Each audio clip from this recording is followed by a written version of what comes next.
Audio on demand from Vision Christian Media. Foundations. How do you reconcile this suffering servant that we spend a lot of time going through in Isaiah 53 in detail? How do you reconcile that suffering servant, Mashiach ben Yosef, with Mashiach ben David, this warrior who's going to come and liberate them? Foundations. Understanding the Jewish foundations of our Christian faith. With Robbo Robinson and Mandy Warby.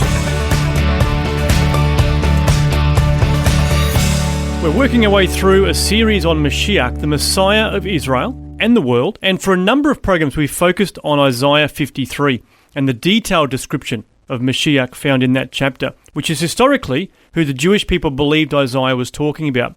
The Jewish people are very aware of Mashiach and they're longing for his return, but when Jesus lived, they rejected him because he didn't come the way they expected. What was their expectation? It seems that there's two Messiahs in Jewish thought, and that's what we're going to spend some time learning about in this program. Right up until I think it was about 200 years before Jesus, the expectation amongst the Jewish rabbis and religious leaders always was that the Messiah would come as a suffering servant. But they had experienced so much oppression and subjugation and persecution, going back to the Babylonians and then right up and with the Romans when Jesus was born. By that stage, they were absolutely hankering, longing for a warrior to come and liberate them. So you can kind of understand that mindset, but it doesn't change the fact that there are and we've looked at a lot of prophecies that actually describe what seems to be two completely different personas. That's right, yes, you've got that, as you say, the suffering servant, but then you do have the warrior pictured there as well. And we have touched on this briefly in the past, but we're going to spend the next few programs, in fact, looking at this in more detail and trying to get a handle on, is it actually two different messiahs or is it one person with two personas? Well, the interesting thing is when you look at these specific descriptions of these, and it's two very distinct personages, you'd go, yeah, they're two people. So either he is going to come as one or the other, or it's two different messiahs. So, and then you're kind of scratching your head. Well, which one is it going to be? Yep. Yeah, it's is he going to suffer? Is he going to be a warrior? Rabbis discuss this possibility a lot about whether Messiah would suffer or be a warrior. And these two different messiahs are known as Mashiach ben Yosef, which is Messiah, son of Joseph, and Mashiach ben David.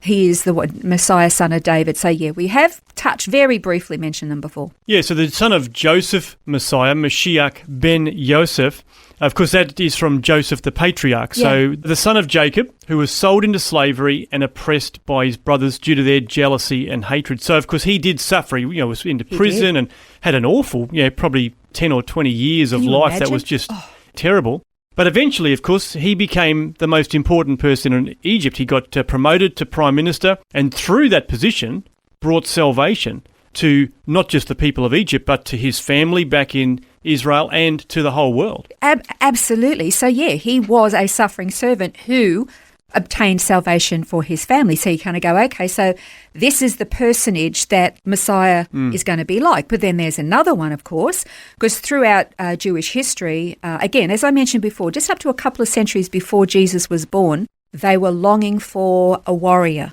Israel had been subjugated from Babylon and then many invasions and occupations. They were desperate for somebody to liberate them. By the time Jesus came, under the boot of Rome, and we all know Roman history, they were brutal in the extreme. They wanted liberation. And so, how do you reconcile this suffering servant that we spend a lot of time going through in Isaiah 53 in detail? How do you reconcile that suffering servant, Mashiach ben Yosef, with Mashiach ben David, this warrior who's going to come and liberate them? Yeah.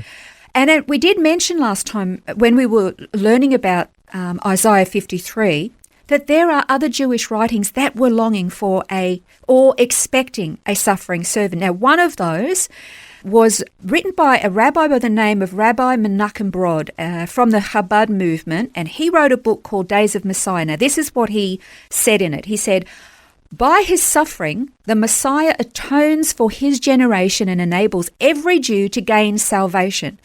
As it was said, surely he's borne our griefs and carried our sorrows. but he was pierced for our transgressions. He was crushed for our iniquities.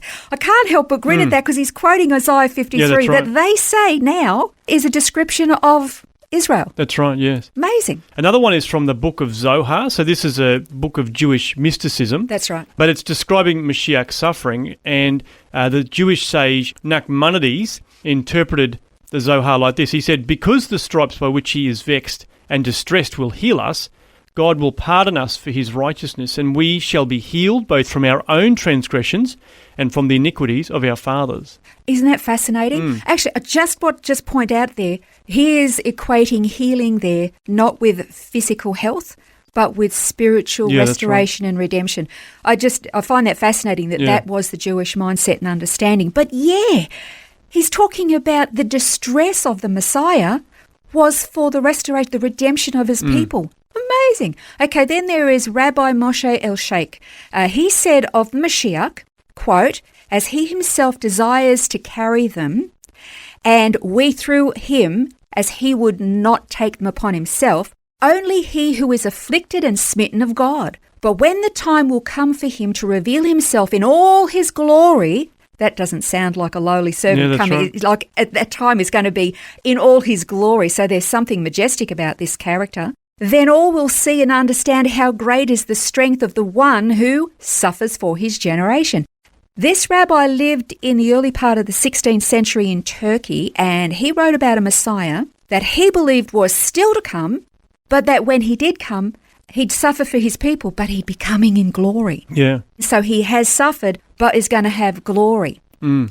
Anyway, I get very excited by this stuff. Well, of course, we've spent a lot of time in Isaiah 53 talking about this character, but there are other passages as well that talk about the suffering servant, and one of those is Zechariah 9, verses 9 and 10. It says, rejoice greatly, daughter of Zion. Shout in triumph, daughter of Jerusalem.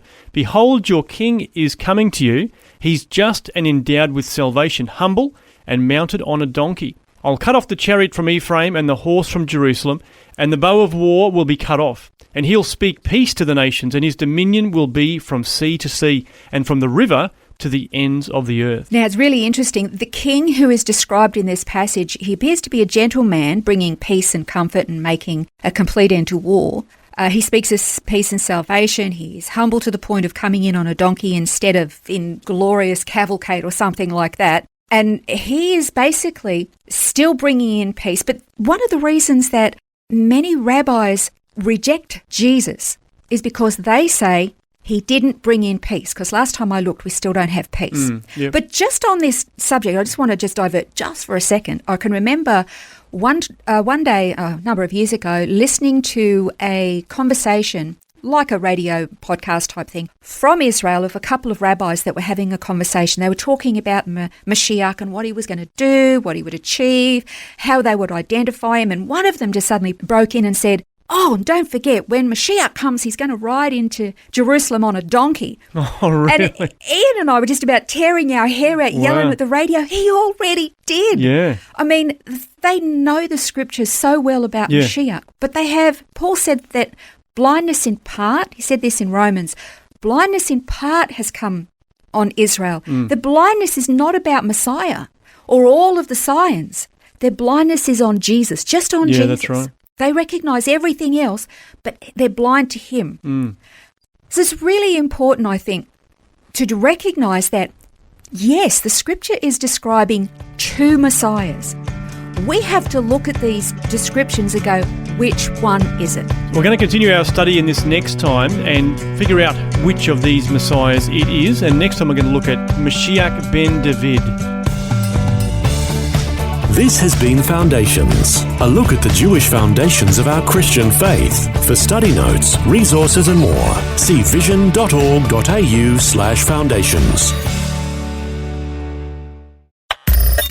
Thanks for taking time to listen to this audio on demand from Vision Christian Media.